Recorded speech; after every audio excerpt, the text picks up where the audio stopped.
Assalamualaikum everyone. So today we're going to be making stuffed French toast. I have this raisin cinnamon bread and I saw this at the store. It's brown sugar cinnamon cream cheese, and I was thinking about stuffing that inside some raisin cinnamon bread like a sandwich, and then coating it in some cinnamon toast crunch and frying it as French toast. So let's get started.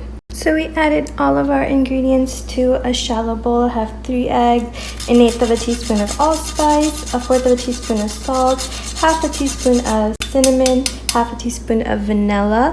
I grated some fresh nutmeg, about 1/8 of a teaspoon, 1/4 of a cup of milk, and 2 tablespoons of brown sugar. Now we're just going to whisk all of this together. For our coating, I have about 1.5 cups of cinnamon toast crunch here in a food processor that we're just going to kind of blend until it's like a nice cinnamony sugar like coating.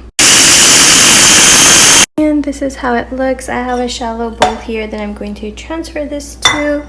So now this is our soaking station and then our dredging station. Now I have my cinnamon raisin sorrel bread here, and I'm just gonna spread a nice layer of that brown sugar cinnamon cream cheese. I'm using the cream cheese on both sides and I'm going all the way to the edge.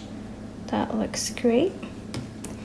And I have the other side that's buttered as well, so I'm just going to make a sandwich out of it and then dip it into our French toast batter for a few, maybe like a minute on each side. Now that the bread is soaked in that egg batter, we are going to take our French toast and then coat it in that cinnamon toast crunch topping.